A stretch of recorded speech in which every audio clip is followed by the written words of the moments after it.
Simply put, because I'm a simple man, the state owns all the water in Utah. Would you agree with that, Zach? Is that simply phrased? Yes. So the state of Utah does own the water, and they just give you a right to use. Right. Now, that right is treated as a property right, but the state owns the water. So if you're not, and there's a lot of ways that you can actually have a right and lose it. Right. And the rights are considered real property, and then the shares are considered personal property, which is super interesting. And I don't think any other state does it that way. And I think, it comes back to the when the pioneers came, their need for water and their, ability to share it so that they could grow. Yeah. There's a famous quote by Brigham Young that says, "No man has a right to waste water where another man can use that water to grow bread."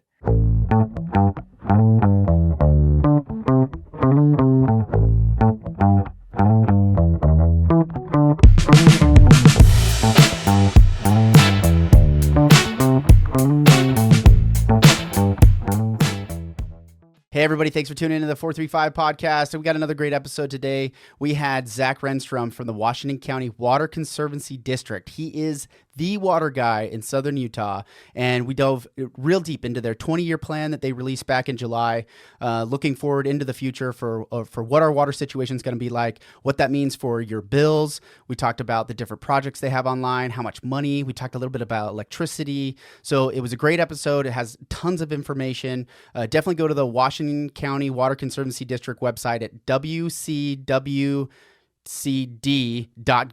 to find out all the data that you need to make a really informed understanding of the water situation in Washington County. We hope you enjoy this episode. Make sure you guys like, subscribe, so we can support our partners and keep this podcast rolling. We hope you get good information about it. You guys have an amazing December. It's the holidays. You definitely want to make sure you're giving. Give to give. Kony Coins for Kids is a great program. If you're looking for places to donate, Toys for Tots, all those things, make sure you get out there and support the community. We love you guys. We'll see you out there. How many kids do you have? So I have three. 3 kids? Yeah. Yeah. And what are their ages? So they're older. So I have a 22-year-old, 20, and a 17. Oh, nice. So, yeah. Cool. It's kind of a fun age. I mean, each age group with your kids is unique and different. And it's fun to see them like growing and trying to figure out what they want in life and just schooling and life things. And it's actually been really fun. Yeah, that's cool. So, and so have you guys lived in southern Utah? 20 years. 20 years. Mm-hmm. And what brought you down here? So I came down here as a kid all the time. Spent a lot of time down here as a kid. And I just loved it. And so when I was dating my wife, I was like, yeah, I love St. George. And she kind of had the same experience. She's like, yeah. And so we're like, we want to live in St. George. Let's just make it happen.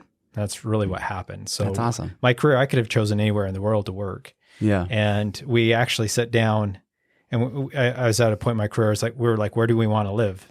So like my wife had lived in Geneva, Switzerland, and we were really looking at all over. Yeah. And we'd always talk about like, well, if we go here and work for 20 years, we could probably retire and move to St. George. And if we do this, finally, my wife's just like, let's just move to St. George and just hack it out. Yeah.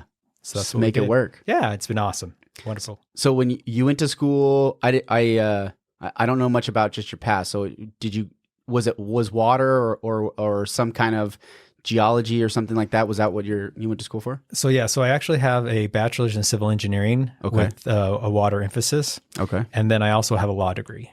Nice. And so, yeah. Was that premeditated? Did you get some advice like, hey, water's a big deal. You should probably go look into this? I actually was going to go to law school. That was kind of my focus. And I had are we on or are we just chat? Yeah, we're rolling. Oh, okay. Yeah, we're rolling. So I was actually a political science major and I had a professor. Yeah. Nice. Cool. Political science professor came up to me and he's just really nice saying, hey, what do you plan to do? And I says, well, I plan to go to law school. Mm-hmm. And he says, well, don't get a political science degree. It's worthless. and he said, no offense. No, that's exactly what I was told. So he says, what are you good at? And math is something it's just an easy thing. Yeah. And so I told him that. I says, I'm really good with math. And he's like, well, just go get an engineering degree. And so I literally went to the counselor's office and I said, hey, I want to get an engineering degree. And they said, well, what kind? And I says, well, what kind are there? And they're like chemical, electrical. They went through everything. And they said civil. And I was like, well, tell me about civil. And they're like, well, think of outdoors. Like, roads, pipelines, water, stuff like that. And I was like, that's what I want to do. And so I signed up right there, and that's cool. And got my bachelor's degree from University of Utah, and then went to law school right after that. And it was great advice. Yeah. So I appreciate that professor taking that extra. It only took 5 minutes of his life. Yeah. But it was a profoundly different aspect on my life. Yeah. And I think that's something that there's pros and cons to college even today, right? You're going through having to walk your kids through this. There's some discovery stage, I think, at college that a lot of kids can get from. I have a nephew who he was just like, I don't know, I don't feel like I'm good at anything, and I'm not good at math. I'm not good at this or that. So for some kids, I think college as a discovery stage is really kind of not really helpful at all. But with others, and especially if you get some good professors, you can definitely get steered in the right direction. I was going to go to law school, and then I told myself if I couldn't get into a top tier law school, I was not meant to go into the field. And so I took the LSATs multiple times and just really struggled with a couple of the tests, the logic games specifically, because I couldn't do it in the time allotted. I could practice them, and if there was no clock, I could do the logic games fine, but it just took me a long time to get through the rules and stuff. But it was tough. Where'd you go to law school? So I went out to Kansas. There's a small little law school called Washburn. And my wife and I had an excellent experience there. It was wonderful. So when I got done with my bachelor's degree, I applied to all these law schools, and I got into some really good law schools. Like Pepperdine was one of them I got into. And we were going around visiting, and every time we'd visit a law school, of course, being the engineer, I had an Excel spreadsheet, and I'd calculate how this is going to affect our finances. Yeah. And I got so frustrated with that because we were graduating with all this debt every time I ran the models. Yeah. So finally I opened up US World News, and I says, where is the cheapest cost of living? And it was Kansas. Yeah. So I called the law school, and they says, oh yeah, we accept you immediately. And so we went out there and visited, and it was we just knew instantly that's where we wanted to go. And so I actually graduated with law school with more money than I started with. Oh, wow. Nice. So no student debt. Smart. More money. And we really did have it was a small law school. So we had a lot of interaction with the professors, and it was just a great experience, great education, and it was really good. And so right after that, I was actually planning to go on to more schooling, but my wife's like, nope, I want a mortgage. I want kids. I says, fair enough. Settle down. Yeah. I've been in school for quite a while. And so I went to Las Vegas and practiced down there for a few years to make a chunk of money before I moved up here to St. George. Yeah. So then how long have you been with the Washington County Water Conservancy District? It's a mouthful. Yeah, it is. So I was actually on the board for 4 years. And then I've been actually employed by the water district for the last 5 years. So what I think, this is just my perspective, is that the general, I would probably venture to say 70 to 80% of people, they hear Water Conservancy District and they have no idea what that means. Yeah. So maybe help me understand what's the role of the Conservancy District? Because when we get a water bill, we pay city utilities. I had Lori Mangum on with the energy department with St. George City, and she helped me kind of understand quite a bit about the energy infrastructure, which was so fascinating to me. And so thinking about where does the Water Conservancy District fit into, the Corps of Engineers, the state of Utah basically manages all of the water that lands on the ground, runs through the rivers, and comes from the ground, right? So then you have, individual municipalities that have water rights, and then individuals have water rights. Where does the Conservancy District fit into this whole kind of map, if you will? Yeah, so it's actually fairly complex. So we actually take on a variety of roles. So where we really kind of specializes in big, large, very expensive infrastructure projects. Okay. And so when I say that, like the Toka Reservoir, we're looking between $60 to $90 million. Okay. So where the district really came to be is when the cities were starting to run out of water. And what was going on is the cities had just individual wells, and they were pumping those wells, and they were at capacity. They didn't have any more water rights. And it came time to make the next step, and that was to build Quail Reservoir. And no individual city had enough financial ability to go and build a large infrastructure project like that. But collectively, they did. Okay. And so the water district basically for the entire county came in and says, we will take on these large infrastructure project and built Quail Reservoir.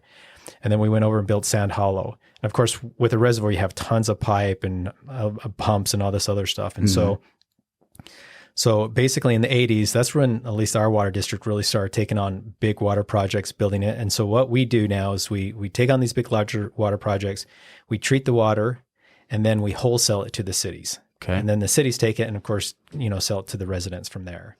So water conservancy districts in general, because they're all over the state, right? Yep. Were they all grown out of that same kind of out of necessity in that manner? Yeah. So even though there's a lot of water districts, there's really only 4. Okay. There are 4 water districts provide water to 90% of the population of the state of Utah. Okay. And so of those 4 districts, and they call them, sometimes they call them the water buffaloes because they have big structures. But if you look at all 4 of them, basically really it's always the same format. Very large infrastructure projects like dams and pipes, and then they wholesale it to the cities. Okay. And then the cities, of course, go from there. And so all 4 of those are structured that way. Now, a lot of the small little water districts are different, but pretty much those 4 are the same way. And we work very closely together. So they have, there's kind of you said you were on the board first. Mm-hmm. So is it a private entity? Is it a public entity? Maybe is there a profit? I'm assuming that it's my guess would be it would be not for profit, not necessarily it's involved to make money, but what's the element, maybe what's the financial structure look like? So we're a government entity. Okay. So we're what's called the local district under Utah State Code. And so we have to follow all the state laws. So we have our meetings are open to the public, transparency websites, grammar requests, everything. So we're just treated like a government entity because we are a government entity, which means we're nonprofit too. Okay. And so like nobody is, besides just the wages that we pay our employees, nobody's making money. Like we don't pay dividends or anything like that. Yeah. You show a zero at the end of the year, everything's accounted for. It's either going in or maybe there's some kind of a reserve function to it, but yeah, we have a reserve where we kind of like a rainy day fund a little bit, but even that is limited in how much rainy day fund for the water district. But even that is limited. Yeah. How much we can put in those funds. And so at that point, so every time we raise our fees or do anything like that, we actually have to go through a rate analysis, and we have to have a public hearing to allow the public come in and talk to us and look at what we're doing. And those meetings, of course, we put them on the Utah Notice website so people can see all that. So, you had the from what I understand, there was like basically a coalition of cities at one point, and then that kind of evolved into the board. What's the board, and then how does that function differently than the? Yeah.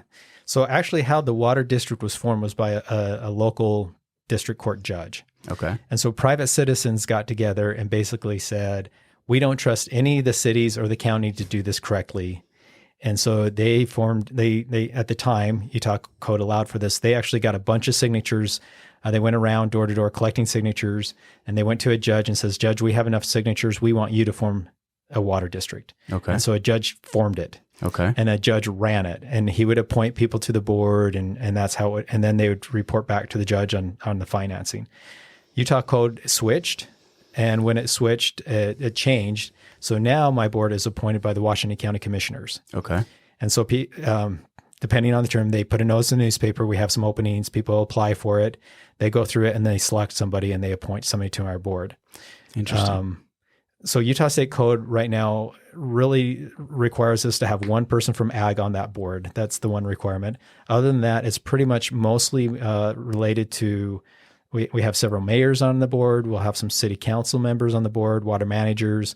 And so, and we have, a private citizen. And so they just try to do this balance of getting elected city officials on there, making sure agriculture is protected, and then some other people that would have a large input into water. And so it's always very controversial who's on the board. No one's ever happy. I can imagine. Yeah. But it's interesting because really the cities are driving. And that's what I try to say is like, as a water district, we don't do anything to promote growth. We don't discourage growth. We just respond to growth. And so if a city wants to slow down and slow down the number of permits they issue, we just respond to that. If they want to encourage it, we responded. And so real power in what we do with water really lies with the cities. My board really just says, okay, these are the infrastructure projects that we have to build to comply to what the cities want. And based off their goals or what they're projecting out. Yep. So yeah, keep going. Keep going. So we actually have a contractual agreement with the majority of the cities, kind of in the center part of the county where the major population is. It's called the Regional Water Supply Agreement, and that outlines how the district coordinates with the cities and how we work with the cities. Okay. So then in conjunction with that, though, there's all these other water agreements that you're kind of holding the cities accountable. You know, you can all have a plan. That's great. But we still have, you know, the Colorado River Compact. There's the Virgin River Agreement. There's, you know, like Great Salt Lake, like they have up north. So I went to the water symposium up at U of U, which was really interesting. I went to the municipal breakout session, and I wish I would have gone to the ag. Because it seemed like at the city level, you know, there's not as many things there's not very many things they can do to really because conservation seems like the main focus, right? With the current water situation that we have, it's not necessarily how do we create new sources. It's conserving sources, right? Am I right to kind of assume that? Yeah, there's no more water out there. Like that whole scenario of, hey, we can just go and tap into a new source, that's gone away, you know, 50 plus years ago. So the question now is, what can we do with the water that we have, and how do we want to change that? And so we've been able to go a long ways with changing it. And so a lot of times, like for example, they used to do a lot of flood irrigating. It worked really well. Still do in some places. They still do. But if you pipe it and pressurize it, there's a huge water savings there. And so when you get that savings, then you have a little bit more water to do unique things with. And so a lot of those easy water conservation projects that they've done for the last 40 years are starting to come to the end. Yeah. And then, and there's a lot of discussion about this, and I don't get into the politics of this, but it is definitely hotter and drier today than it was. The last 20 years have been hotter and drier than it was the previous 100 years. Yeah. So just the hydraulics and hydrology is not producing as much water as it did, let's say, in the 80s or even in the 90s. And so there's just a lot of change going on, and of course that creates a lot of stress on the system. Yeah. And then of course we have a booming population, and that's a good thing. But that just adds a whole new dynamics. And so we have to figure out ways to balance all that. Somebody told me, and I won't state like the who said it, but they said that there's a massive aquifer underneath Pine Mountain. Yeah. Is that true? So yes and no. And why I say yes and no.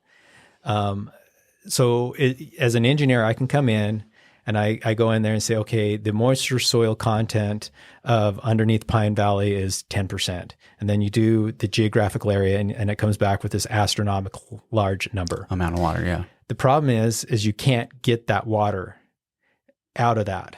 And so when you drill in to like a well and certain things like that, you're going into water that's completely saturated with water, and you can pump that out. And we do. So just so you know, we have springs, we have wells, we have all that around Pine Valley Mountain, and we are sucking water out of that aquifer.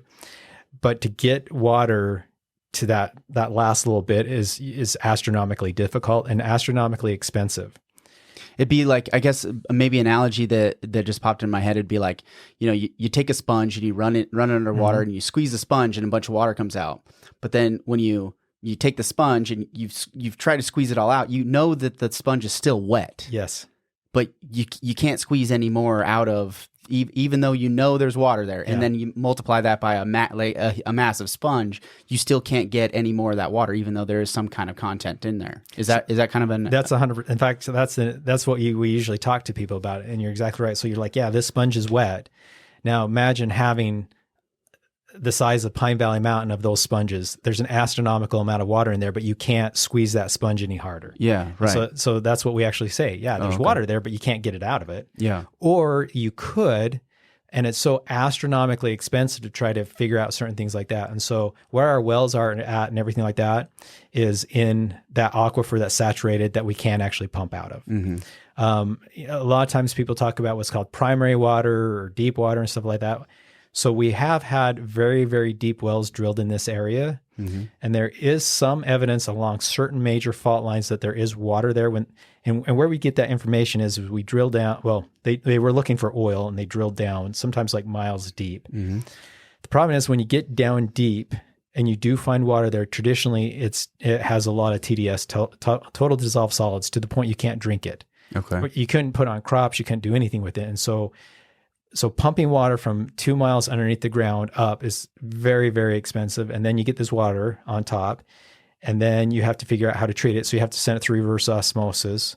And then you have what's called a brine stream that you have to deal with that has usually not good chemicals you want to deal with.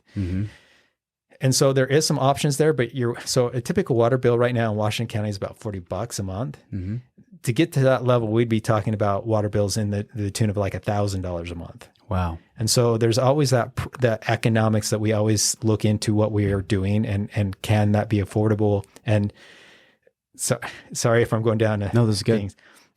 So we get accused a lot of having really cheap water. So a $40 water rate for a typical citizen is actually some of the lowest in the United States. Okay. Most people are paying more like around $100 to $150. Okay.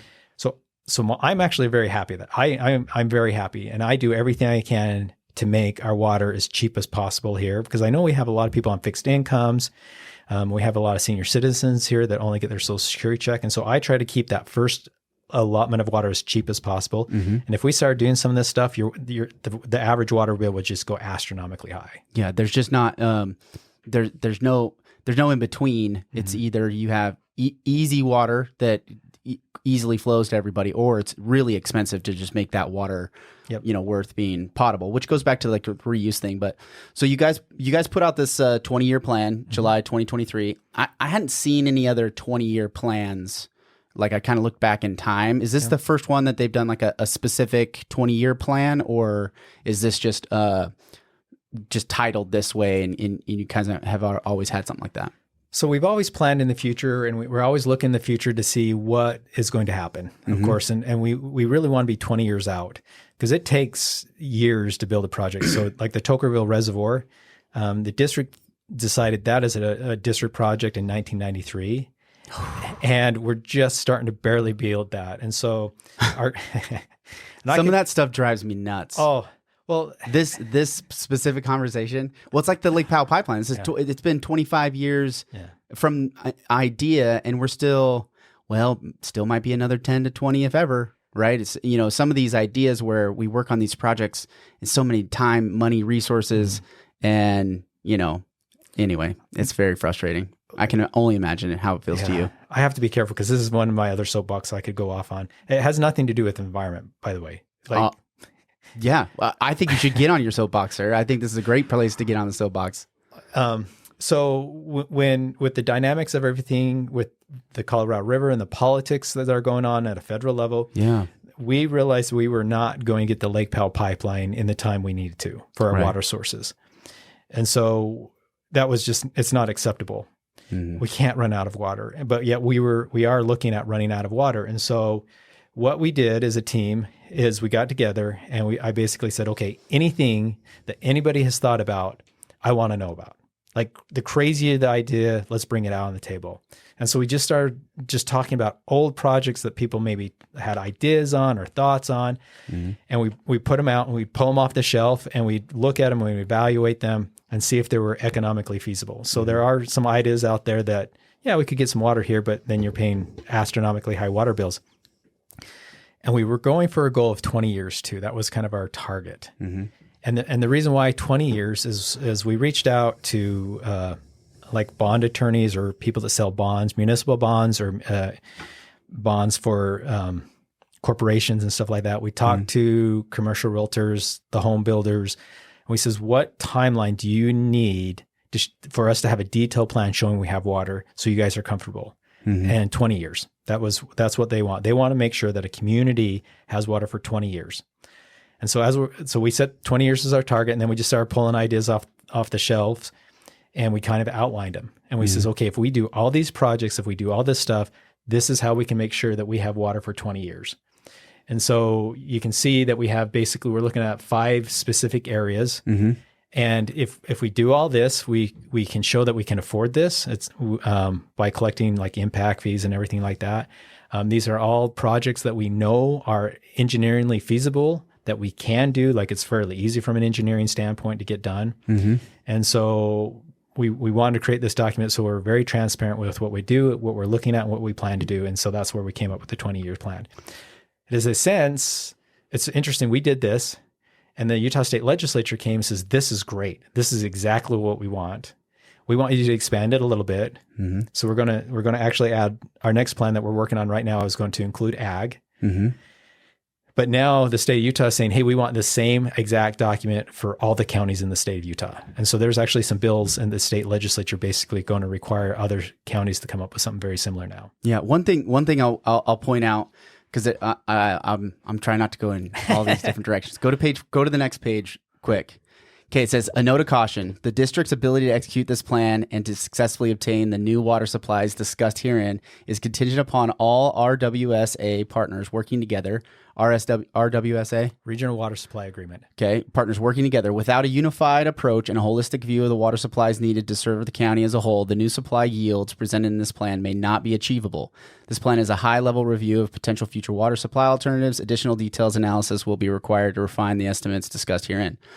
And, every time I've heard you speak, because I've heard you, maybe give 4 or 5 presentations, and I'm always left feeling like, oh man, everything's going to be great. Because you do a great job in presenting it. You have a very positive, upbeat attitude about this. I mean, obviously that's your job, right? That's your job. But a big part of me, I'm cynical enough to where I'm like, somebody's, filling me full of BS, but I've never felt that way. I feel like you've always been really genuine and optimistic about where the water situation is.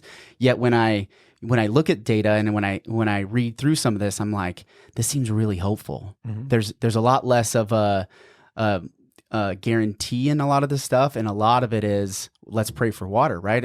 I can't help but think when I left UVU after that water symposium, it's like all this is great, but if it doesn't rain and the drought continues, we're out, and there could be some serious economic consequences that go in that.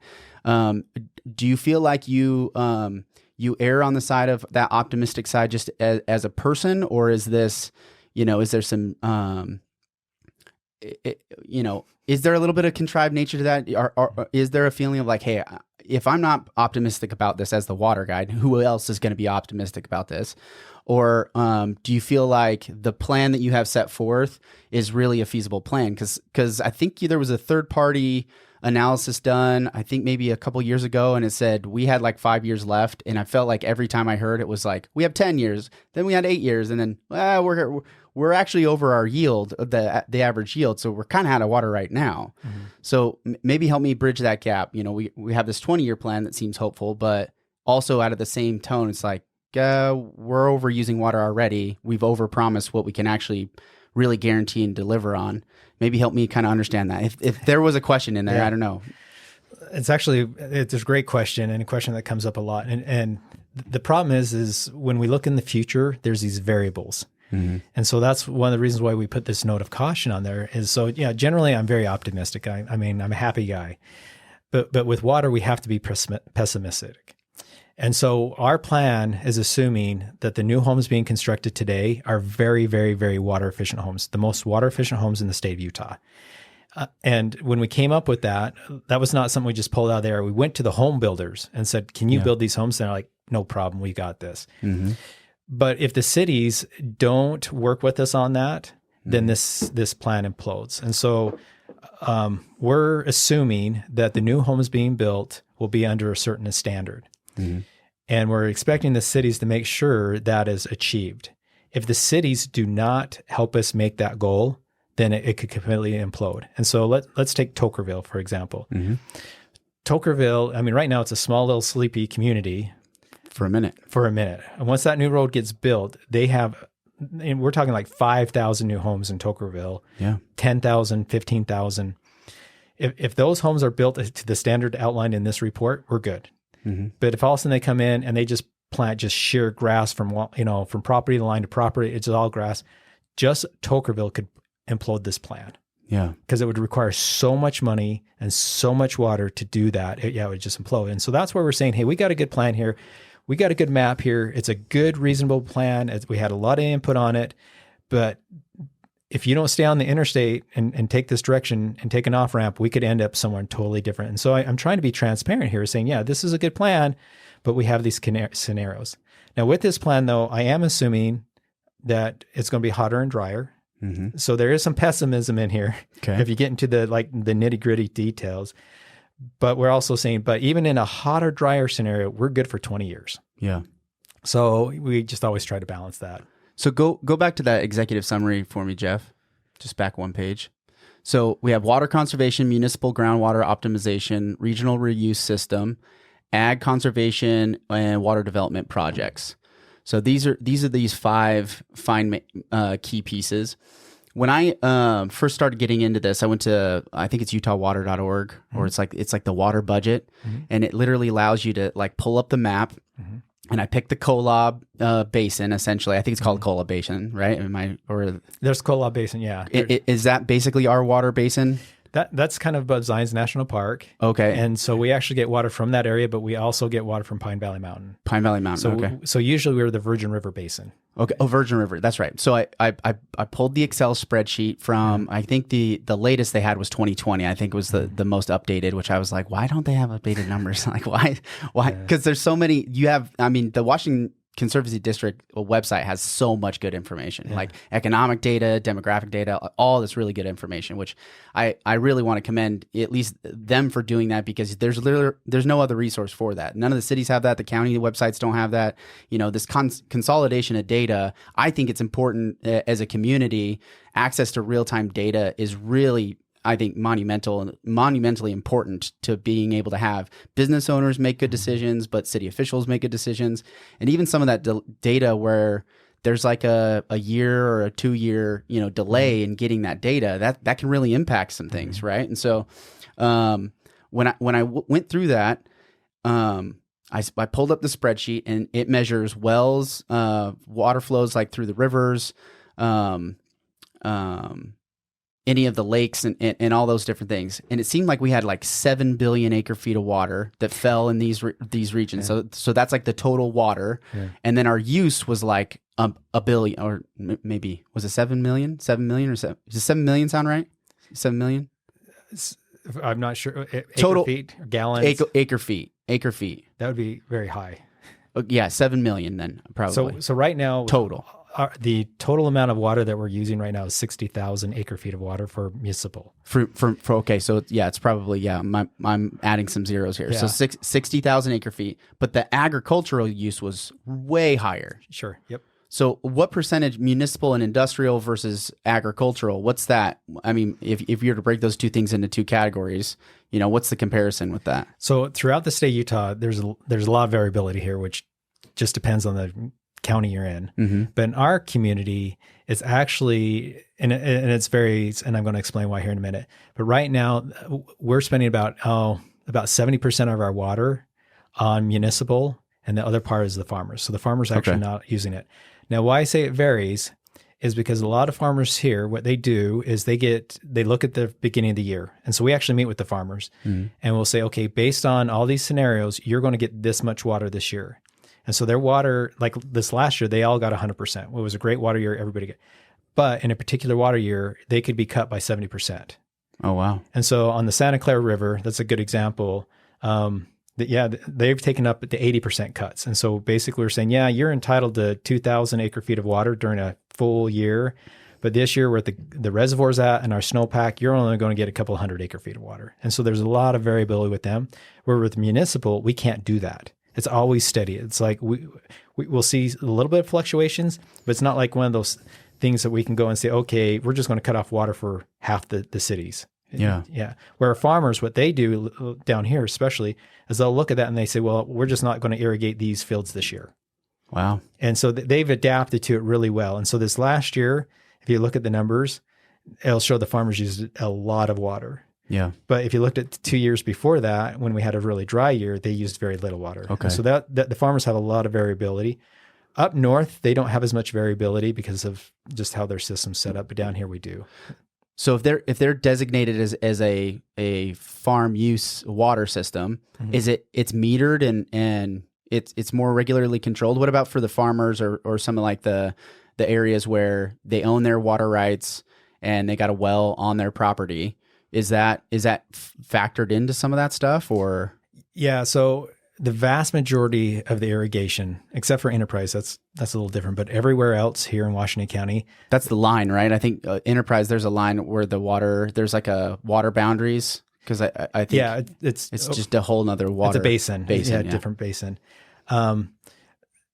So we do monitor water up there just, because they are in Washington County up there. But if you go down to the other parts of town, pretty much like all of Santa Clara, all of Washington Fields, Hurricane, Lavercan, Tokerville, all that water, 100% of that water is coming through water district pipelines. Okay. And we have meters on all of it. And so we read those meters and we work with the farmers and stuff like that. And so the farmer, either through contractual agreements or their water rights and stuff like that, we work with them to supply that water to them. Okay. And so that's kind of what's unique down here is that we really do have meters on all of this.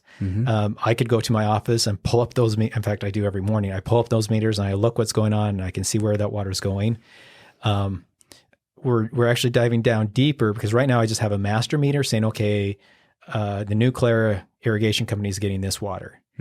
Well, now the state's coming in and saying, well, you have to individually meter. So inside that system, we have to know where that water is going. And that's the next step that we're taking.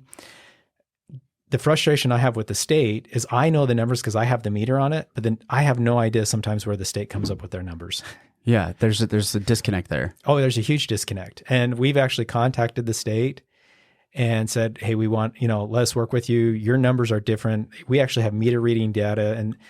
And with the whole state, it's just too big for them to manage all that. Yeah. And they kind of come back and say, well, we don't really want to get into those details. And so one thing that I've been pushing for a lot, and I spent a lot of time going up to Salt Lake City, is I'm saying, listen, we are different down in Washington County. Don't treat us like the Great Salt Lake. Our everything's different. So a lot of times I go up there with legislation. I say, well, this idea, legislator, that you're coming up with is a great idea for Bountiful City. Yeah. But that will not work in St. George City. And here's why. Exempt us. Yeah. And that happens a lot. Oh, well, and that makes a whole lot of sense. And from a regulatory perspective, I think there's pros and cons to each. But I know, like in California, they don't have like a statewide regulation system on water ownership, right? Which is part of why they have such a horrible water situation there. They have private companies that own basically mountains of water, right? Thinking of Arrowhead, and Nabisco owns like this massive amount of water that basically is dried up San Francisco. And because they bottle it up and then they ship it all over the country instead of the water that's flowing in California stays in California, right? So having the state regulation here in Utah, I think gives a lot of stability to that water use and things like that. But it seems like, to your point, there's so much complexity across the state, and we have so many different environmental reasons why one area should be impacted differently. So Rob, simply put, because I'm a simple man, the state owns all the water in Utah. Would you agree with that, Zach? Is that simply phrased? Yes. So the state of Utah does own the water, and they just give you a right to use. Right. Now that right is treated as a property right, but the state owns the water. So if you're not, and there's a lot of ways that you can actually have a right and lose it. Right. And the rights are considered real property, and then the shares are considered personal property, which is super interesting. And I don't think any other state does it that way. And I think, it comes back to the when the pioneers came, their need for water and their, ability to share it so that they could grow. Yeah. There's a famous quote by Brigham Young that says, no man has a right to waste water where another man can use that water to grow bread. Yeah. And that is the foundation of water law in Utah. Yeah. I think I was really shocked to hear that we were either the second or the third most arid state in the entire United States, because I just can't help but think, like, you go up north and you see these massive mountains and all the snow that falls there, and I just can't imagine how are we one of the most arid states, but we just have this long sloping, flat area from the north to the south that majority of the state just doesn't have a whole ton of water. And then most of the population is isolated in just these really, these really isolated or densely populated area, right? We're not spread out.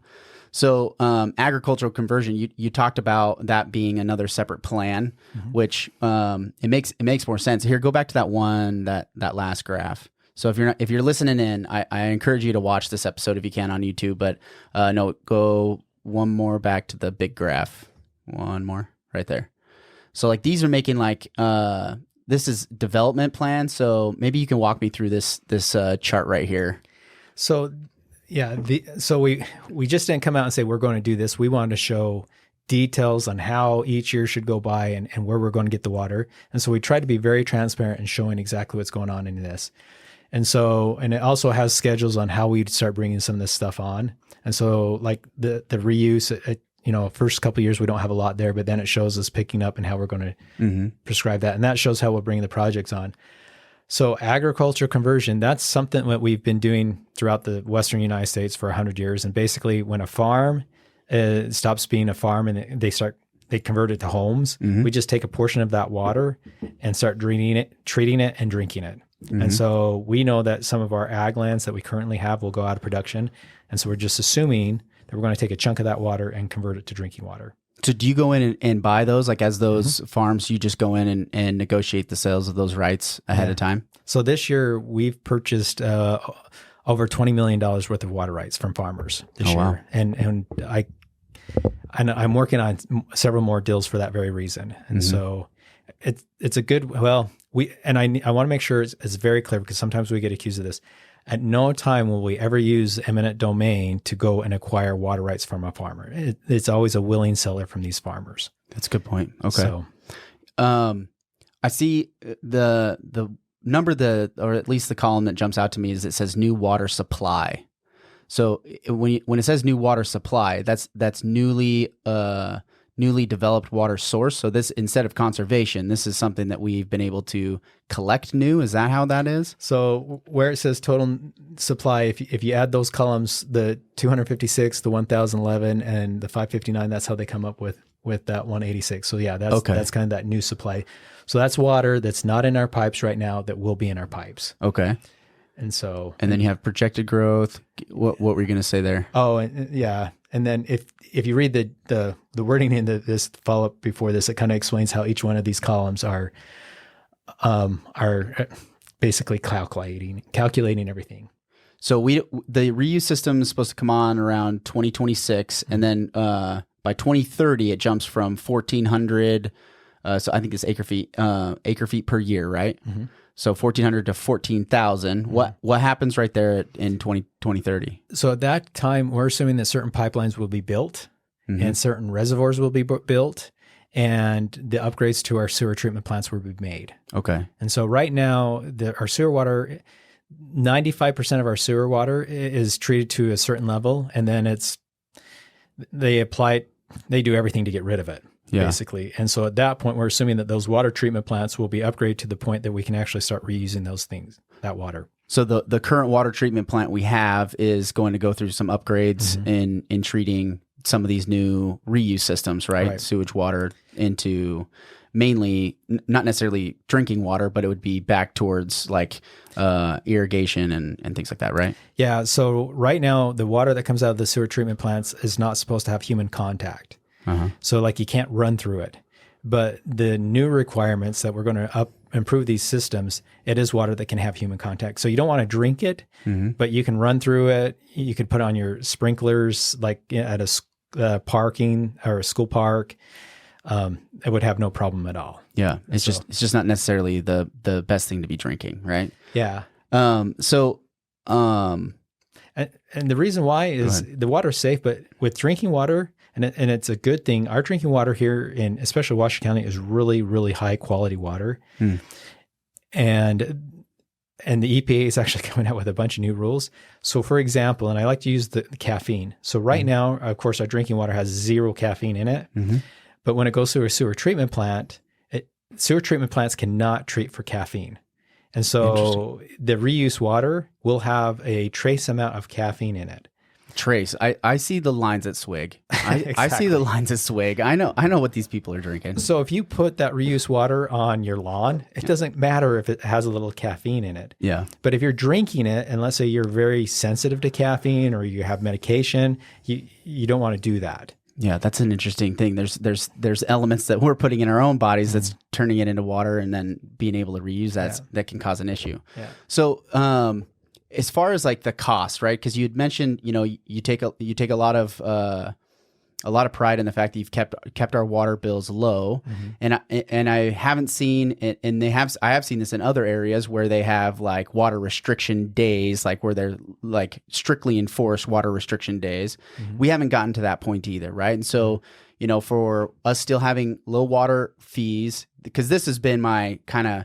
It's like, well, if we were really in a water situation, you'd see the cost of the water start to go through the roof, right? Because, just based off economics, the best way to keep people from using water is to charge them more money for it, and then they'll get a little bit more serious about conserving.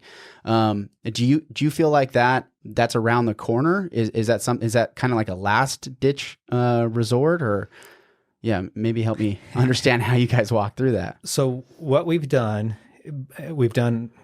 have that scenario. So like I said, I'm trying to keep the average water bill as low as possible. But for those people that are abusing the system, and we do have people that abuse the system, I want their water rates to be very high. I'm not like, they are abusing the system and they should pay for the abuse that they're causing to the system.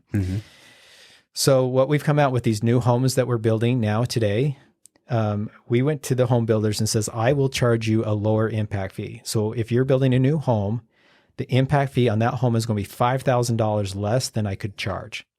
But you're agreeing for that new home that if you stay under a certain allotment of water, your water bill will be cheap. But if you hit a certain threshold, you're going to be paying some of the highest water rates in the state of Utah.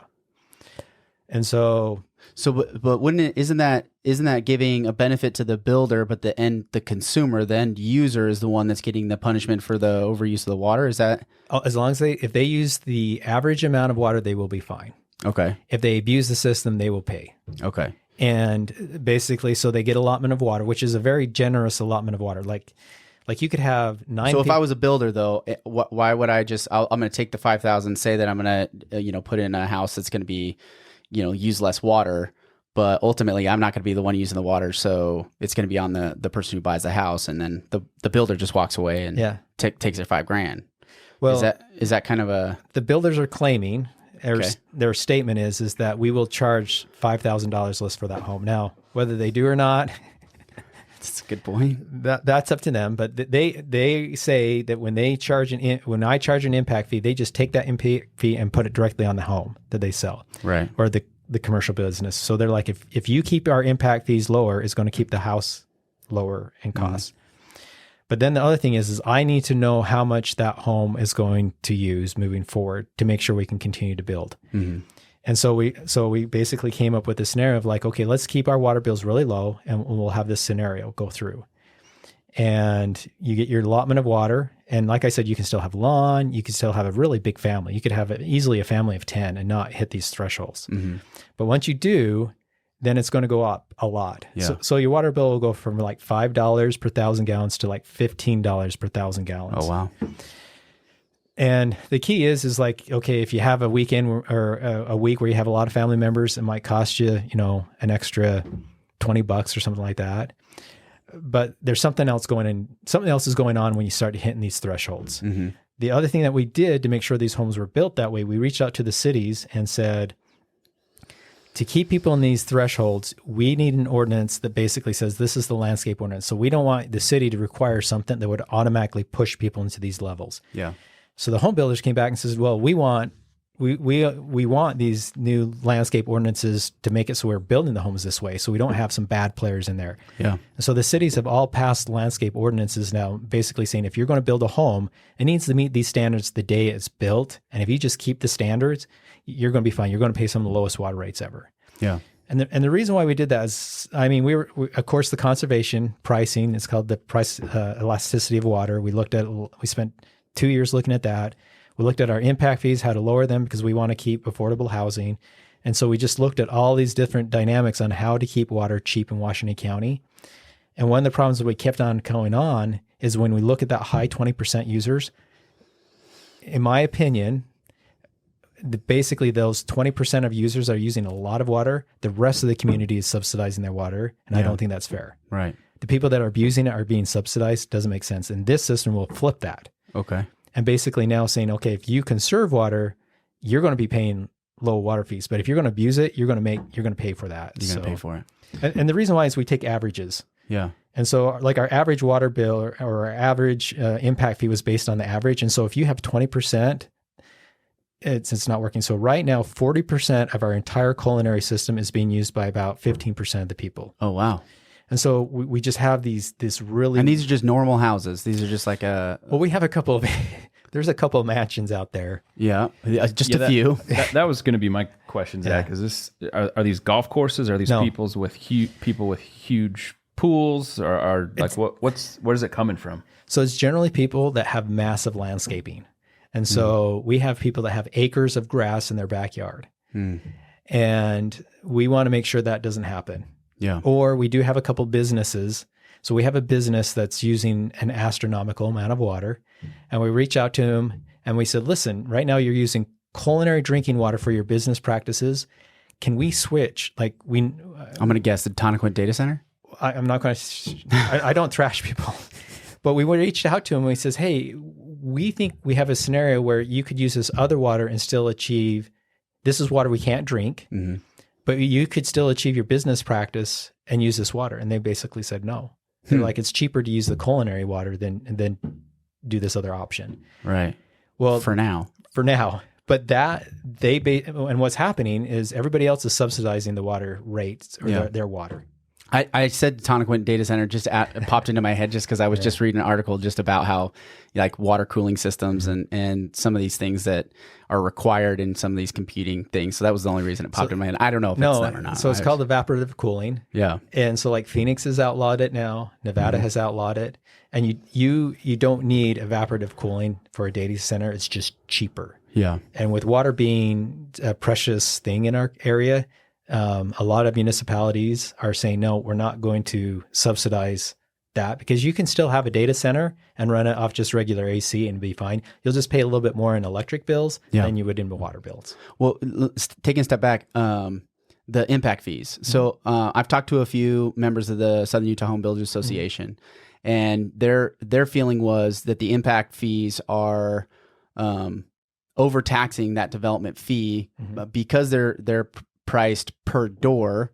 And so if you wanted to do a higher density project, as a project goes, if you were to put that same, take that same acreage, make them single family homes, they'd use more water than as if you were to put double the units, but have smaller units. So instead of looking at it as a per dwelling fee, impact fee, they're advocating for some kind of a scaled impact fee. Is that something that you guys have been in the conversation about, or maybe help me see the other side as to why it doesn't quite work that way?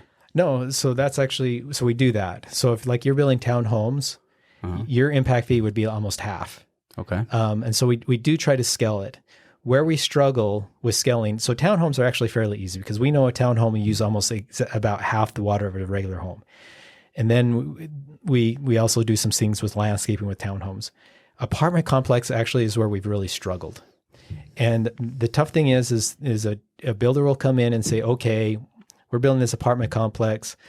And when we look at the data, we're like, okay, a studio apartment where you have like one bathroom, maybe two people living there it's not a lot of water. It just isn't. Yeah. But then you have some apartments where they have like 4 bedrooms with 4 bathrooms, and they use, almost the same amount of water as a townhome. And so one of the things that we're doing and updating our impact fee is actually we're going in and we're trying to look at those water uses and try to be fair with people, especially with apartment complex. I bring that up because that's one we just really struggle with. Yeah. And also businesses is very, very difficult. And so like if you build a mattress warehouse or a mattress store, I mean, they hardly use any water. Yeah. But what we struggle with is, okay, you have a mattress store And then all of a sudden it changes to like a fast food joint that uses quite a bit of water. Right. And that business is also we really struggle with. So we're trying to dial that one in too. Yeah, as far as how, because the idea, I hear this a lot, is that we want development to pay for itself. Yeah. And that's where it's like, well, the impact fee has to try to help with the infrastructure projects. And it seems like we've always been behind. It's I think the state just passed, I think this last year, it was like $600 million toward water infrastructure for specifically Washington County. So we got several millions of dollars. And so that's part of my job, is going up and trying to get funds to come to our area. So we actually received just flat out, here's $15 million. Like, you just take it and spend it, and that's what we're spending. And then we got about another $15 million for some other projects. So about $30 million roughly in money that we're applying. And so when I get that money, that instantly reduces our impact fees. And so we also got $200 million, which is, it's basically a loan, but it's like the best loan rates you could ever want, like 50-year loan repayment, the lowest interest rate you could ever imagine. We don't have to pay any interest while we're building it. And so to me, that's millions of dollars too. And then we're actually also going after some very large federal grants. The one that I'm really going after is it's $150 million. And so I'm spending a lot of time trying to get that. And so if I get that, then I know I can keep our impact fees low. Yeah. Because I mean, it really is I totally 100% recognize the impact fee is an impediment to affordable housing or attainable housing. Yeah. Well, and then also just thinking about, as a long-term, is that infrastructure piece, right? And that goes into this plan is there's these massive infrastructure projects that are very expensive, and they do take a lot of time. They employ people, which is great, but at the same time, you got to have the cash to be able to go do those things. So the Toker Reservoir as a whole, like what's kind of a project like that? How much does that cost? Well, and we go between 90 and 60. Okay. Because if you include certain pipelines, then it's up there. But basically, that's a $90 million project. And so where we get that money is most of that comes from impact fees. We do collect some property tax, and we do collect some rates for the people that'll be using that water. And so that's just what's tough, is it's just expensive. And as home prices have gone up, inflation, we've been pounded with that just like everybody else. And so, boy, this inflation's been tricky for us, because we would have...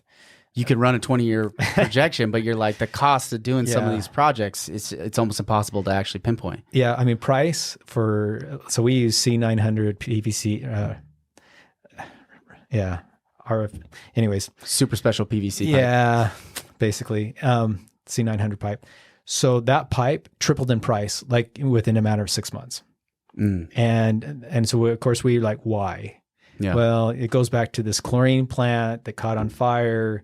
And so we look at the whole supply chain of how can we fix this, or how can we do it and stuff like that, do it cheaper.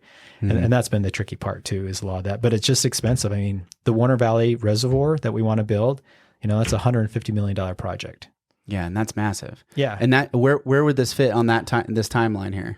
So you're looking almost like in the 2030 range. Yeah, 2030 plus, 2035 maybe? Yeah, around that period of time and stuff. So one nice thing about this plan is we will not build things unless we need it. Okay. And so I'm basically assuming in this plan, we're going to have a healthy rate of growth around like between 3 to 2% every year. But let's say the economy slows down, or something happens where we don't have people moving here, then on this plan, I can easily take things or delay projects and not build them. Like, I don't want to just build something and have it sitting there. We will only build it as it's needed. And so that's what's kind of nice about a scalable plan like this too. Yeah. So taking a step back here, let's go to the next page here. Let's kind of keep going through this. Well, you went all the way to the top there. There we go. Water conservation, reuse. Water conservation is one of those things that it seems like everybody wants to conserve. But going back to your data, is like 40% is used by the top 15%. I think that's what you said. That, I guess not everybody is really willing to conserve water, unless it's a financial thing, right? Well, even in that high percentage, we actually reached out to some of them and we said, did you know this? And they says, no, we thought we were average. And so there is a huge educational aspect to it. Kind of goes back to those meters, like the real-time meters where it's kind of alert on your phone. And if you're just aware, and that was something I got from the symposium, is just making people aware of just how much they're using in itself reduces the water consumption, right? So they're called AMI meters. AMI meters, yeah. And so what it basically is you'll have an app on your phone, and you can look and you can see exactly what's going on. You can see, and the nice thing is they pick up leaks. And so, for example, Washington City just got done installing all these meters, and they said they went to the system and says, okay, we want to know about leaks that are over 7 gallons per minute per hour, which is a big leak. I mean, that's more than just a dripping faucet. You're losing a substantial amount of water. Yeah. They ran the analysis and realized they're losing 1 million gallons of water per day in leaks. Wow. And so they're now in the process of, I mean, this is new data. And so they're reaching out to some of these people and they're like, yeah, we never knew. So they're not, so like the one individual they reached out to, their landscaping was average. They had a couple of people living at home. Well, they actually had a really major leak that was just seeping into the soil all this time, and they just never knew it. And so here's somebody that was in that top 20%, never knew it. And now with the AMI meters and the billing, they'll be able to recognize that and help bring that up. Now we do have some people, like one of our one of the highest water users in Washington County is an individual that has more money than they know what to do with. Yeah. And we mentioned to them, your bill's going to go up substantially. And they said, okay. Like, they're like, we're only there for a couple of weeks a year and we've got so much money, we'll just pay it. And we're good with that. Wow. I do not understand that way of life, but yeah, that's definitely not a community. That's not the Texas spirit right there, guys. But by and far, hands down, when we've talked to people about water conservation, at least in our county, they've always been, we want to be good stewards. And I think that being a good steward of what we have, of our resources, I think it's just part of our legacy here. If you go back and you read old journals like 100 years ago, they talk about the legacy of water and being good stewards of the water. And there was also this big discussion of like, hey, we need to do this for our kids. And it's the same thing. Yeah, it's almost the identical conversation. The conversation we're having right now about water is the exact same conversation they had when they settled the area because they had the exact same problem. And it seems like that's been we've always basically met the water need as we've grown. We've always kind of rose to the challenge and as a community, come together on it. So there's a couple of these big water supply projects through 2042. So we have the Sullivan Wells expansion. And this is something really that I think you started to bridge the gap because we've kind of gone over the average yield expectation, right? I think these are some of the newer wells. Yeah. So these are sources. I mean, this is what I would call very traditional water sources. So there are a couple things that we can do to basically bring on new water that has not been used. And so we kind of reached out and looked at the county and we says, okay, this is an area that we can pump new water, or this is an area that we can pipe this and do some other things to actually bring new water in the system. So it's kind of traditional, what I'd say traditional water development. Okay. Let's keep rolling through this. Reuse water. Now the reuse water, that's basically been in the works for the last, 10 years almost? So we actually have done reuse water for the last 20 years. Okay. So that if you go down to the St. George water treatment plant, they actually have a new a building that's been there for 20 years.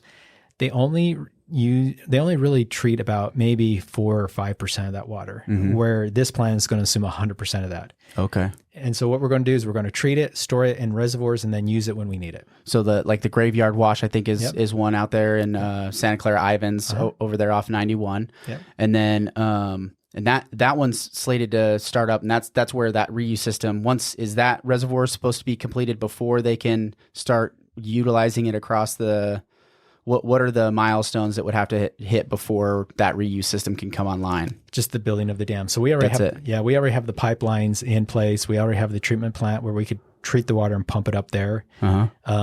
So water right now is just going. We're not utilizing it. Yeah. But once we get graveyard, we'd go down to St. George, turn on that treatment plant, and be pumping water up there right now if we had that reservoir. Yeah. Okay. So that's good. So there's some really short-term solutions that are coming online. One thing that I was actually curious about, Lori Mangum had brought this up, is the Lake Powell pipeline. One of the models was putting a hydro plant at the end of the as it comes down the hurricane cliffs, putting a hydro plant at the bottom of that. And she made it sound like that idea has kind of been just put off to the side and isn't necessarily something that they're necessarily going to pursue with this at the moment. But maybe help me understand if electricity and water, they're going hand in hand in a lot of capacities because of the pumping requirements, because we have such a big elevation change across the county. Is there some kind of thought process in that as we've gone through this? Is there, infrastructure projects to help stabilize that electrical grid? Because we don't have a whole lot of source of energy, and nobody really talks about it. We have some of the highest electricity bills in the country. As a state, it's really cheap, but Washington County, our bills are very expensive when it comes to electricity. So thinking of like what's coming online down the road, we could have great low water bill, but then if our electricity bill's out through the roof, is that something you guys take into effect or into account? So we pay a lot of money in electricity. I bet. So I have pumps all over, and these are 3-phase, large horsepower pumps pumping. And so we look at our energy costs a lot. And most people don't understand just the way we turn on the water treatment plant. So when we go in there in the morning, just the way we flip the switches, the difference between that could be thousands of dollars. Yeah. So we do spend a lot of time looking at that. And so traditionally in the past, so we actually make a lot of hydroelectricity, the water district does. And in the past, it's kind of just been like this side little benefit. With the changing dynamics of the power and everything that's going on, it's really interesting. Something that we really didn't think of, or it was just kind of a side thing, like an afterthought of like, yeah, let's just throw a hydro on there. Things are changing. And so we're going to adapt to that. And so we actually just hired a gentleman that actually has experience in hydroelectric generators. And one of the things we're asking him to do is to go through our current system and see if we can't make upgrades to our current system to produce more electricity, or how could we be more efficient. And then to go back and look at some of our other projects. 20 years ago, it might have not made sense to put a hydroelectric on that, but maybe it does now. And so we're actually in that very process right now. And it's part of it is just honestly just a financial. If we can make another $5,000 a day off a hydro plant, why wouldn't we do it? And then that just helps the local grid too. Yeah, and that's what I was thinking. Just looking at the things that are hand in hand. The whole. There's a lot of fear around, we're going to run out of water and all of a sudden you're going to turn on your faucet. It's just not going to be there. I hear that fear, especially from a certain portion of the citizenry that I think they misunderstand the complexity of it, and they're kind of simplifying it into this way. And their fear always is that it's going to raise our taxes, it's going to raise our water bill, and we just need to stop growth. What do you think because I want to come back to the hydro and the hydroelectric, but do you see the reality in slowing down growth? Would that, do you think the economic impacts, just from your own understanding of the complexity of it, would that help solve the water problem in any way by just slowing down development? Or would it just create different problems that... That's a tough question. So I can tell you from the water standpoint, for 20 years, we're good at a healthy rate of growth. And the money that 2 to 3% is kind of where you've factored that in. Okay. So with that assumption, I'm assuming that I'm going to charge impact fees. I'm going to collect more money now because we'll have a bigger tax base, and those new users will be using the water. So I'm also going to get additional revenue. So at least from the water standpoint, I have a 20-year plan. I don't know electricity as well as the other individuals do. They may have other issues. I know we've ran into problem with that at some of our municipal levels on all of a sudden our power rate's gone substantially high. And we said, well, why? And they says, well, we're trying to deal with all this new growth. Yeah. And so with water, how we try to price our water rates and stuff like that is to make new growth pay for new growth. And apparently with electricity, it's not as smooth. And I just know enough to be dangerous in that area. Yeah. With electricity, but at least with the water, it shouldn't be an issue. Yeah. So that idea of slowing down development specifically for water, that there's some factored into that, and you're feeling confident that we're going to be able to keep the train moving at least forward at some capacity. Because I'm going to make that new growth pay for the new, that new development. Yeah. So like Warner Valley, that will be paid for by those new homes being constructed. Yeah. Now, with that said, our existing people that are living here, I can tell you your rates are going to go up, your water rates. Yeah. And the reason why is first just inflation. But the second thing is the EPA is coming out with really, really stringent requirements that weren't requirements years ago. And I have to make improvements to the water treatment plant of the tune of about $100 million to pay for that. And so they're just paying for those upgrades to those water treatment plants with their water rates raising. That's so fascinating. So, yeah. It just there's so many of these dynamics, right? That it's kind of hard to project into. It's tough because if I adjust a variable like on this side of the table, then all of a sudden I see all these gears on this side of the table turn. So I run over there and I adjust those gears and so it is a constant thing that we're always trying to manage. It's one of those things we're always trying to look at. And there is a lot of talk about, okay, if you've lived here for 50 years, how is this going to affect you? Like I'll say like with the grass, like we're like, if you've lived here for 50 years, no one's mandating you remove grass. No one's telling you have to remove grass. Your water rates are still going to be reasonable. But if you want to make a change, we'll give you incentives. And so how do we do that? And how we to go those things? However, with like the new homes being constructed, there's really strict requirements on grass. And so that's just all part of the whole dynamics. It's part of it. Well, Jeff, do you have any other deep questions? We're pushing over an hour here. No, I think you kind of addressed one of my thoughts was the hydroelectric was one of the things that I've been thinking about since we talked to Lori. And Zach, just personally, I went back and watched, you've done a lot of really good interviews. That Vice interview was, that's got 2.5 million views on YouTube. And coming from a real estate perspective, Rob and I get a lot of questions all the time. Like, can you give me some info on the water? And so, personally, I appreciate the simplicity and how you state things. But also, simply put, there's a lot of people, on social media and stuff that literally think that, we're all going to die because there's no water here. Again, I'm a simple man. What's your answer to the people that are like, well, why are they doing this or why are they doing that? Why do we keep building, traffic this and traffic that? There's no water. How do you address that? So with the traffic and stuff like that, I'm going to let other people worry about that. But when it comes to water, I can say, yes, we have plans. We have very, very good plans to make sure you will continue to have water. So if you live here today or if you're building a house today, our plans are making sure that you have water for the rest of eternity, essentially. Right. We will not take away that water out of your tap so another person can have water in their tap at a new home. It just wouldn't make sense. Yeah. And so we have a good plan moving forward. And like I said, I don't know about the traffic and all those other stuff like that. I'm going to let somebody else for that. But at least for water, we're good. Yeah. Well, I appreciate you coming on the show. Thanks. Giving a little more detail to this. I encourage everybody to do their own research. Definitely dive into this plan and think through as much as you can. As the complexity of the issue is complex, but there's really good people working on it, and I'm happy that you guys are a part of the team to help us keep moving forward. And I'm excited for what the future has. So, thanks for coming on. What do you got? Yeah, I was just going to say, if you go to our website, which is wcwcd.gov. They just changed it to gov. We put all these reports online. And so you can go to that website and all these technical reports, all of the numbers.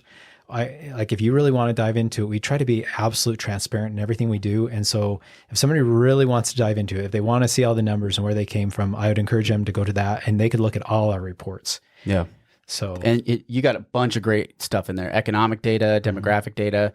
That's the spot I go to when I'm looking at, unemployments and things like that. It's just as good as the Department of Labor and any of those other things. You look at Washington County and make it an easy place to go to. It's a great website. You guys have done a great job with it.